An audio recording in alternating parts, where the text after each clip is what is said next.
Good afternoon, everyone, and welcome to this Coal Perspectives Outlook session for the Mines and Money Conference. We've got a great selection of panellists here, expert panellists who will be talking to you about coal markets, and we also have a question and answers session at the end of the panel discussion. So please, if you have questions as we go through today's presentations, send them through and we'll try and address them at the end of the session. My name's Mark Greswell. I'm a director at Commodity Insights. We're a research and advisory firm specialising in global coal markets, both thermal and metallurgical. We have over 40 clients that we advise on coal market fundamentals such as supply and demand, prices, cost structure, policy, infrastructure, and coal quality. Just before we hand over to the panellists, I'd like to give some brief context to global coal markets and where we sat at the end of 2019. Seaborne thermal coal markets grew to just under 1 billion tonnes in volumes traded in 2019, more than doubling since 2004, and increasing in volume every year across that period except for one. The average price of thermal coal in 2019 for a Newcastle specification was $76, which is sufficient for most producers to make reasonable returns. In terms of metallurgical coal, 2019 traded volumes on the seaborne market were just under 300 million tonnes. These had grown 72% since 2004. The average price for metallurgical coal, hard coking coal in 2019 was $180. Again, a very good price for that market. So the fundamentals for coal markets, seaborne coal markets in 2019 were very solid. And then, of course, we had the COVID-19 virus hit the world, and that has changed things considerably. Hopefully, our panellists now can shed some light on the impact of COVID in their various aspects.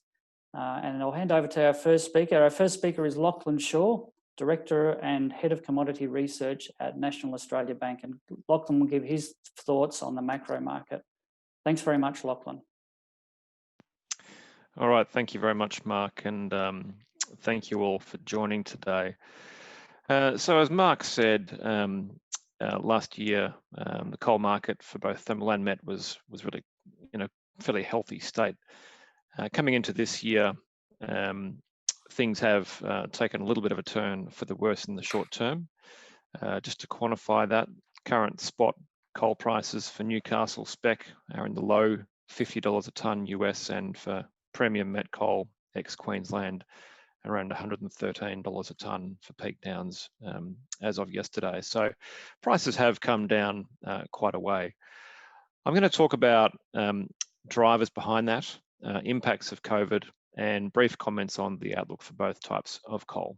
So to start with thermal coal, really the big challenge for thermal coal markets today is plentiful and cheap gas supplies in most energy markets, certainly in Europe, through rising LNG imports from the US and elsewhere, but also rising pipeline imports, coupled with weakening demand growth as Europe's growth slowed through last year, and then coupled with the COVID shock. Really, gas prices in Europe are very, very cheap.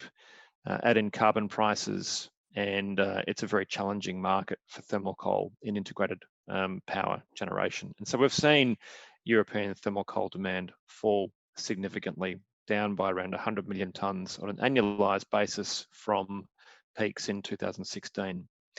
In Asia, similar dynamics at play. LNG prices are very cheap. Again, plenty of cheap molecules coming out of both Qatar, but also the US, and weak demand. So COVID has certainly weighed on the economic outlook for thermal coal and power demand equation.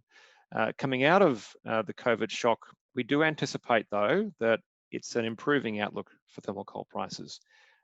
Stimulus coupled with recovery from COVID lockdown should see world growth start to accelerate through the second half of this year into 2021. And that's going to provide a better backdrop for thermal coal demand.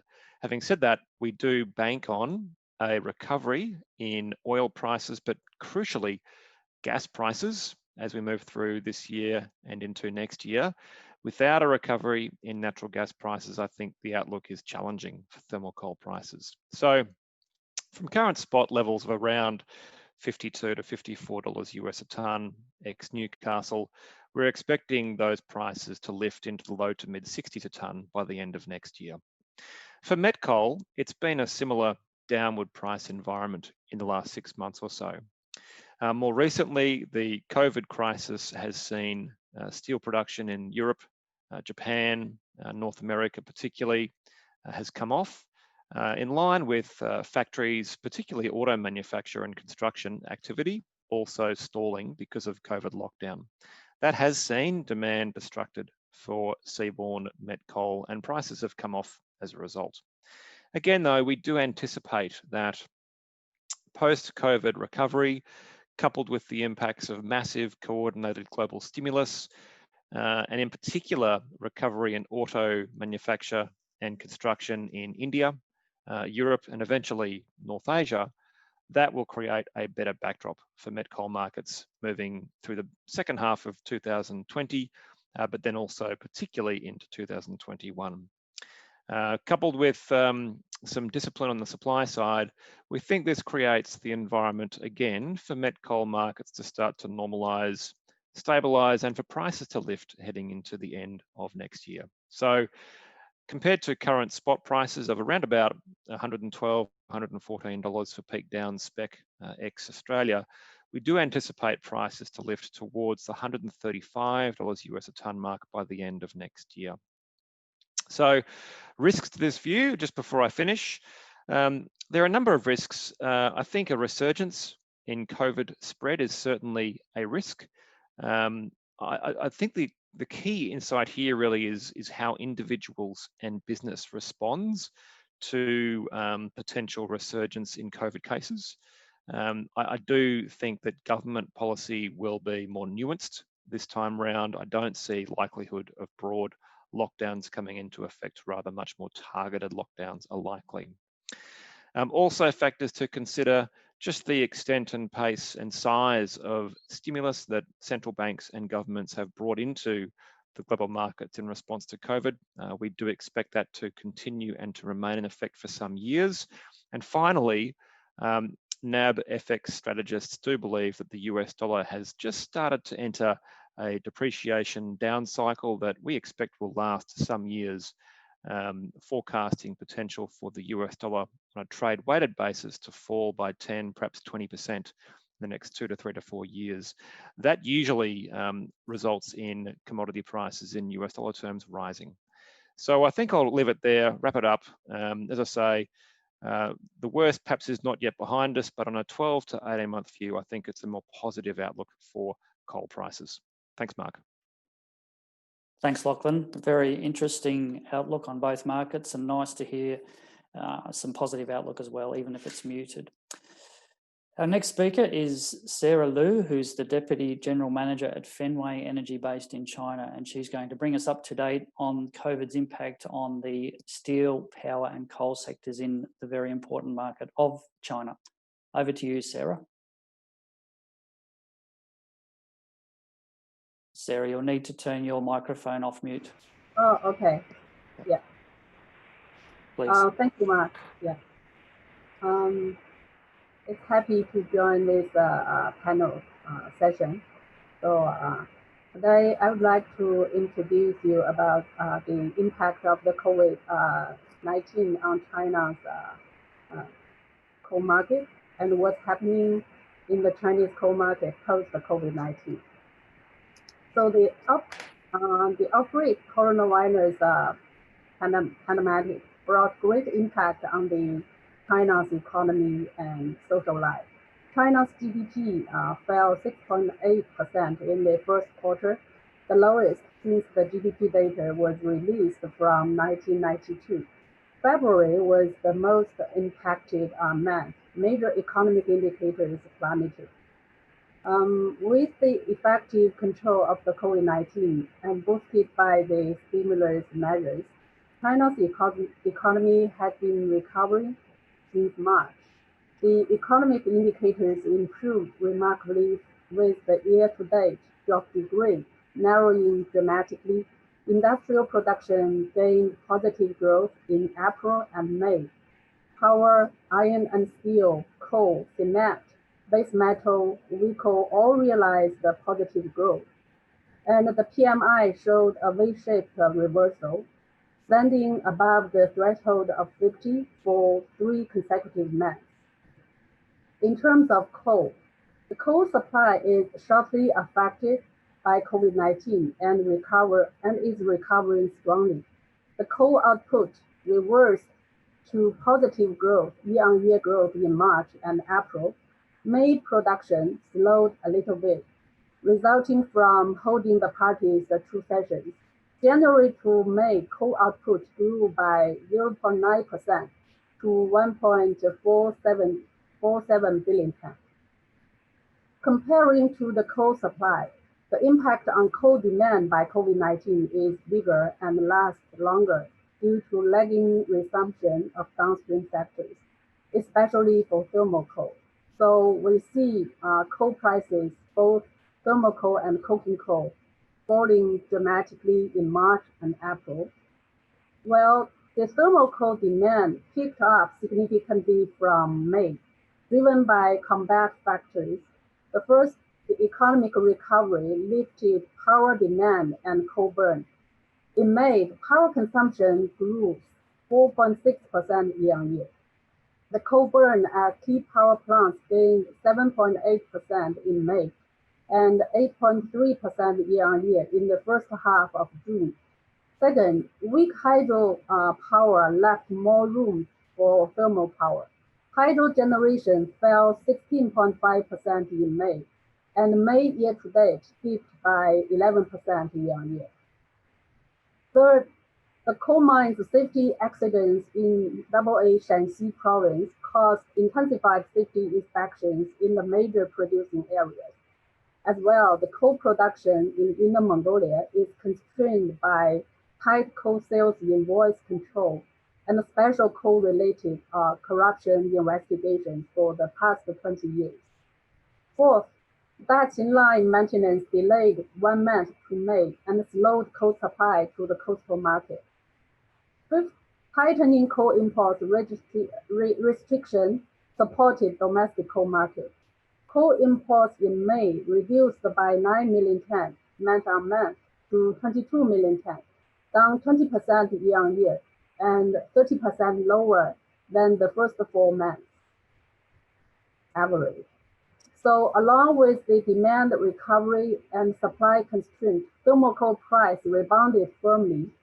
CCI 5,500 coal rose by 22% to 570 yuan per ton on June 15, fully offsetting the last round drop. In terms of coking coal demand, the iron and steel is the only industry maintaining positive growth during COVID-19. January to May, the output of pig iron and crude steel grew by 1.5% and 1.9% respectively. However, the coke production didn't keep same pace. Coke output fell by 2.8% year-on-year. The decapacity action and environmental restriction constrained the coke production, especially in some provinces like Shandong and Jiangsu provinces. So given rapid recovery of supply, decreasing demand, plus strong imports, falling coke price, as well as plummeting seaborne price, so the Chinese coking coal price continued falling from mid-March until mid-May. The price of Shanxi premium hard coking coal at Jintang port fell 11%, or $24 to $204 in VAT, and $180 net VAT. So comparing to the seaborne hard coking coal price, $60 higher than the Australian premium hard coking coal. So since May, the coke price has rallied 250 yuan by 5 rounds markup. Rising coke price eased the downward pressure of coking coal. So coking coal prices now is stabilizing, and some coal types prices edge up. So that's the latest the Chinese coal market situation. So that's That's all what I'm talking about for today. Thank you very much, Sarah. Very interesting to hear how China's coming out of the COVID-19 situation. Our next speaker will discuss the other very important market in Asia of India. Our next speaker is Rajiv Mukerji, who's Vice President of Group Strategic Procurement at Tata Steel. Over to you, Rajiv. Thank you, Mark, and good afternoon to all our participants and viewers. As you all know, that India is quite a large market and consumer of coal, both thermal and metallurgical coal. We have a total demand of 870 million tons of thermal coal and about 80 million tons of met coal, of which India imports roughly about 60 million tons of metallurgical coal and about 204 million tons of thermal coal. So as one of my earlier speakers did mention, we were well poised in 2019. Coming off a slowdown, we were well poised for another period of growth before we were hit by COVID. Now, two things happened when COVID hit India, and that was mainly the migrant labor situation, as some of you may have read in the news. Became very grave, and it meant that industrialists and industries had a very difficult time in finding labor to run their factories and industries, as well as the district administrations in different parts of the country, being a complex logistics network in India, enforced the restrictions in different ways. So there were some districts which were quite understanding and could allow at least essential goods to move. Some of them went under total lockdown. So in March, we had very little movement of men and materials in India, and going into April, as a result, a lot of the steel industries actually shut down or throttled production. We at Tata Steel did that. We were down to 40% of our capacity. And overall, in the first 5 months of the year, the country lost about 15 million tons of steel production. So therefore, that's the good part of the story, is that we're coming out of that, and most of the damage has already been done. And the impact will be mainly in H1.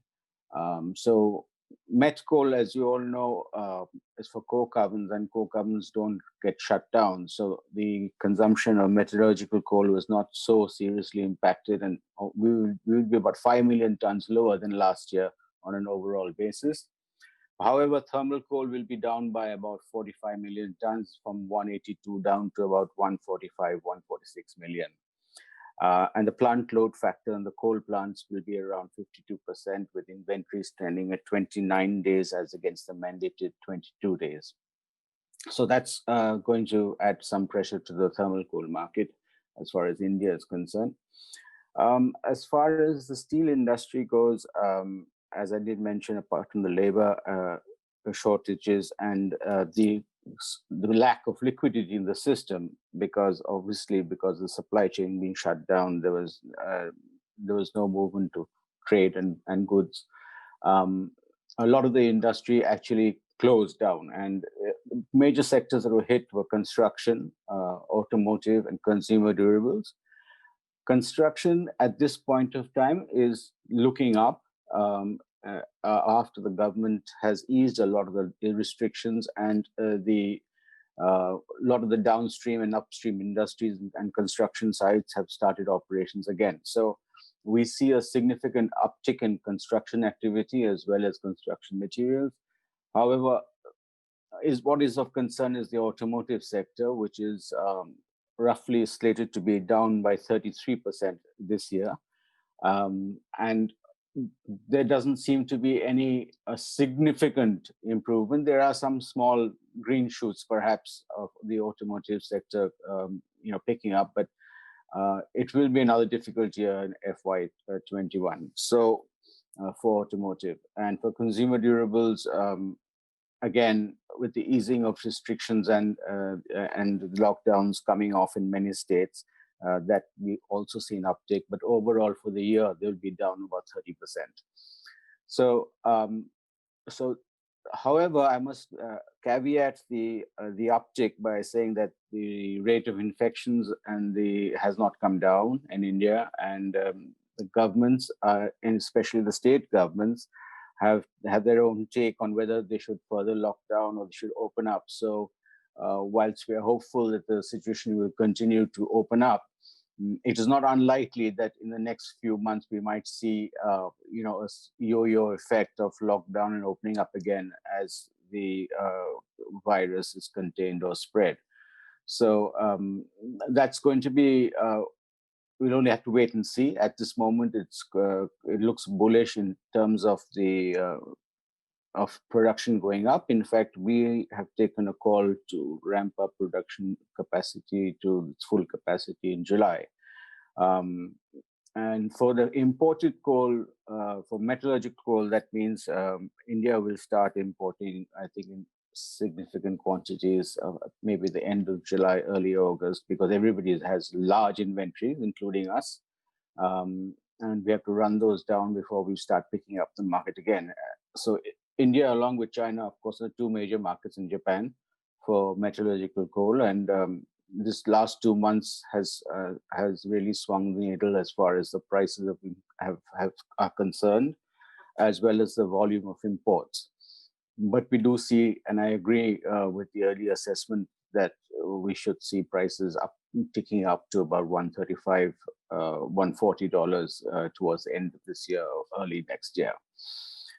So all in all, it is still on a knife edge. It really depends on how the situation progresses.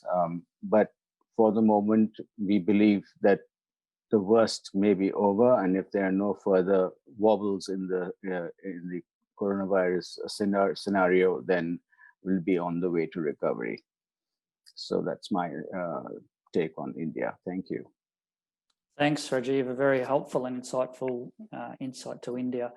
Hopefully those infection rates come down soon. Just a reminder to people watching this presentation, you can send through questions for the panel to answer, and we'll get to those shortly. Our final speaker is Tim Peirce, who is Vice President, Sales and Marketing at Coronado Global Resources. Over to you, Tim, for a supplier's perspective. Thanks, Mark. I think it's worth starting back in Q4 2019, just to set the context, because that has affected, I think, the metallurgical coal market price outcomes through this COVID period.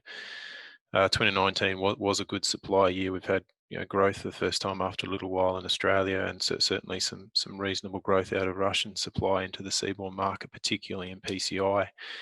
And if we think to Q4 2019, we see sort of structural margin decline in steel for Japan, Europe, and India. So at the same time, the arbitrage is open to China, but port restrictions are absolutely biting at that point in time. So there's sort of a very delicate balance between producers trying to hold, waiting for that opportunity to resell to China versus supply push, and price managed to hold steady as soon as that opportunity to export reopened again. And you see that very late 2019, early 2020.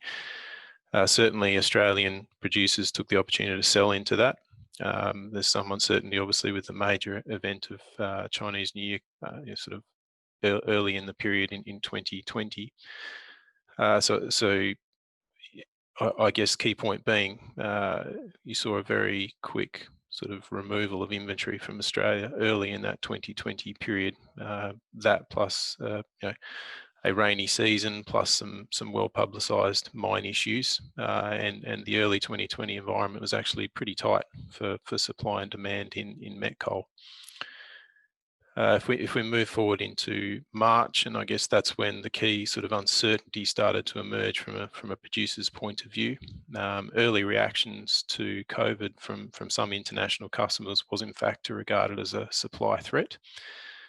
Through March, we saw a very, very well coordinated effort between producers, mines, ports, the government, and the QRC, particularly in Queensland as a key supply region, I think it became clear that COVID was going to be a demand collapse rather than a supply collapse out of Australia at the least.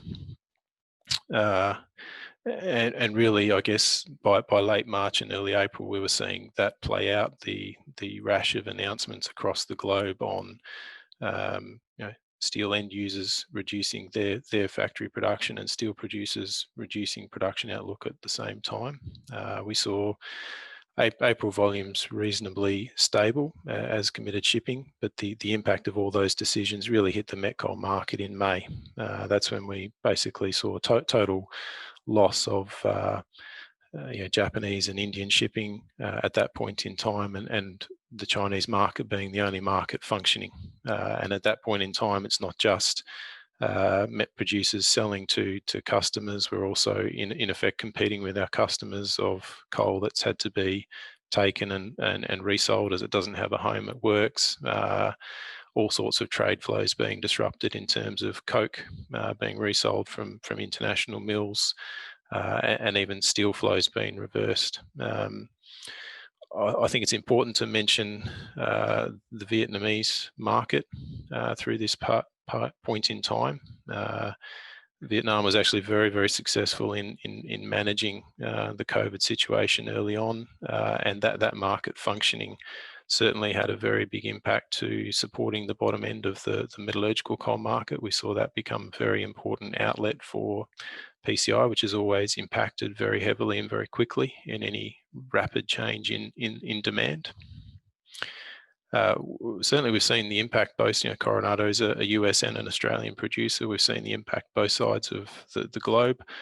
To talk to the US, it suffered, I guess, the twin effects of an economic downturn related to COVID from the loss of the domestic steel market and the natural seaborne markets in Europe and Brazil, but also the nature of mines there being a larger percentage underground and maintaining physical separation and segregation just impractical to achieve in that area. So and an inability to economically compete in the Far East with Australia. So certainly saw a large number of mine idlings on that basis.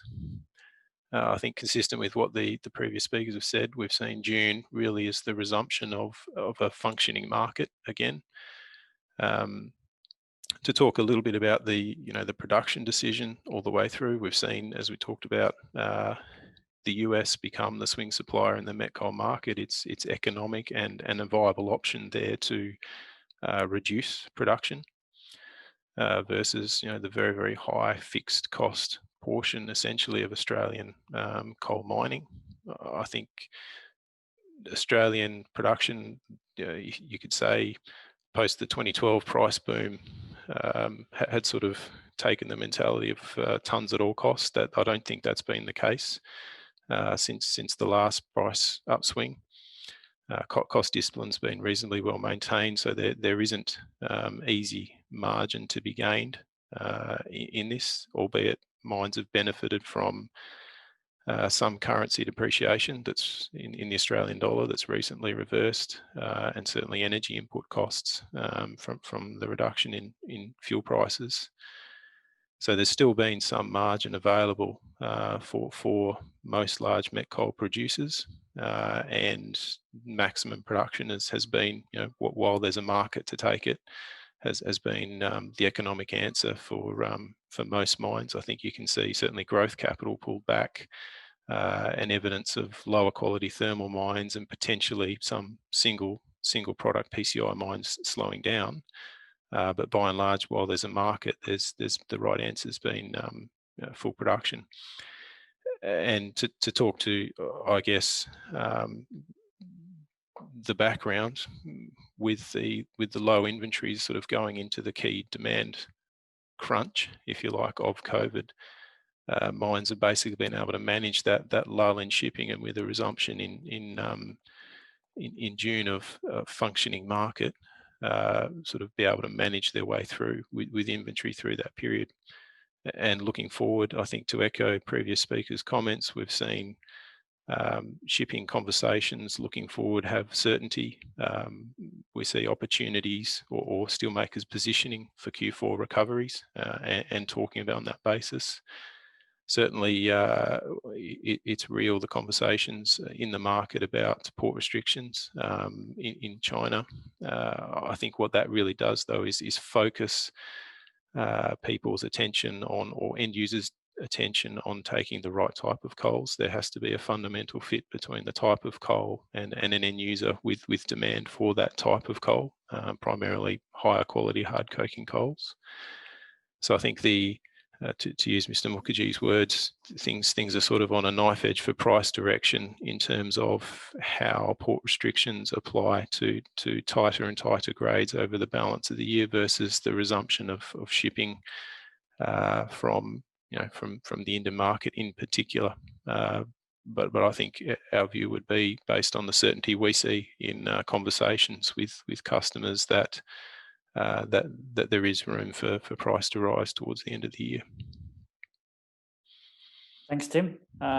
Very helpful presentation again. I've got a few questions I'd like to run through quickly with the panelists.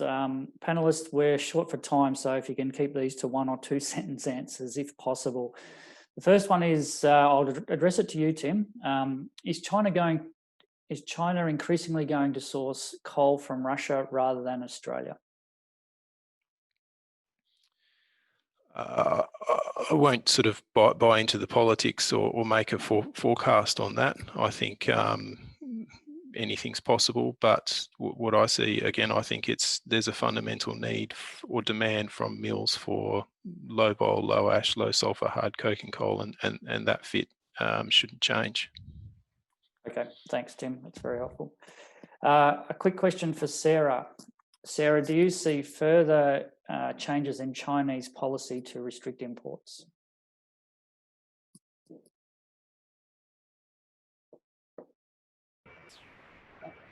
I think China now is intensifying the coal import restriction, more tight than the last year, and started earlier than the previous year. Actually started restrictions in February already, but the import data is impacted from May. So we saw that the first 4 months coal imports were very strong. I think the import demand is so strong, but the policy is a constraint. The Chinese coal import is regulated by the government.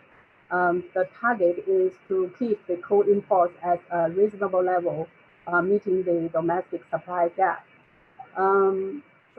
But also, on the other hand, China's coal import restriction also has some flexibility. If the domestic supply is tight or the coal price is very high, then the restriction will ease or relax.